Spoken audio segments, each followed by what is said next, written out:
लुलु Mayurbhanj जिलार Similipal tiger reserve एक सुंदर प्रवेश द्वार। एठारे घन जंगल पहाड़ पथुरिया नदी झरणा सहित परिवेश बहुत शांत और प्राकृतिक सौंदर्य भरी थाए। लुलु को शिमिलीपाल राजद्वार बोली कह जाए। पिकनिक ट्रेकिंग प्रकृति दर्शन यह बहुत प्रसिद्ध। प्रकृतिर कूल शांति पाइबा लोके एठाकू जाती। ठीक से आमे माने भी यही सौंदर्य को उपभोग करने आसलु। पछरे भुवन सनरूप बाहरी वीडियो कर चलती। आगक आगक बहुत सुंदर जगह सह झरणार कूले कूले पिकनिक स्पॉट रही। बट आमे ये ओल्लै पड़ू आ दूर को जाइन कहीं आम ये डेरी घर बाहरी और बेसी दूर को गले लेट हो बोली आम यही जगार ही ओल्लै पड़े आमर गोटे स्पॉट रेडी कर देलु। सेठी एमती गोटे पाल पकई प्रथम आगे लंच कर देलु। लंच रे दादा आमर मटन रांधिक आनी और खुड़ी भात और पनीर बटर मसला आनी और बाटर मुड़ी भी आसला। मुड़ी न रही मयूरभंजिया भोजी केमती हम।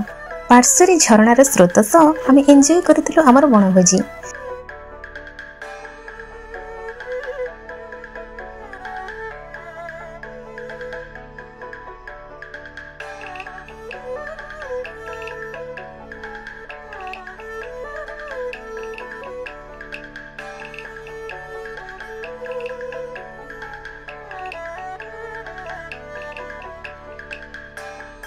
खाइबा सरिया परे आमे टिके पानी को जाई सेठी किछि समय अतिबाहित करितलु। आ सेपटे बुबुन आमर पूरा गाधेवारे व्यस्त। आ एठी सुडुल को राजांका सह फुल मस्ती रे पानी सह खेली एंजॉय करतला। मझिरे वर्षा भी हेतिला। वर्षा को पानी रे खेलिबा को सुडुल को डबल मजा आस्तिला।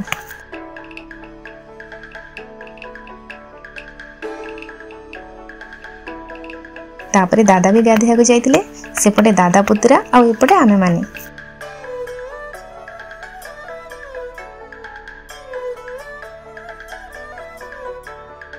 बस किछिटा मुहूर्त आमे माने एमती एंजॉय करी पुणी तारे सब जिनस धरी घर को बाहरी पड़तलु।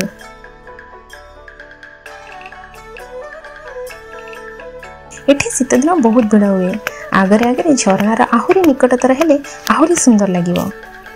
आपण माने मध्य ओडिसार एही प्रसिद्ध अरण्य को निहाती पिकनिक पई थरे आसंतु। देखिबे मन छाड़िबनी एठु जिवा पई। ताहाले आजि पई एतिकी रहुची। नमस्कार। जय जगन्नाथ।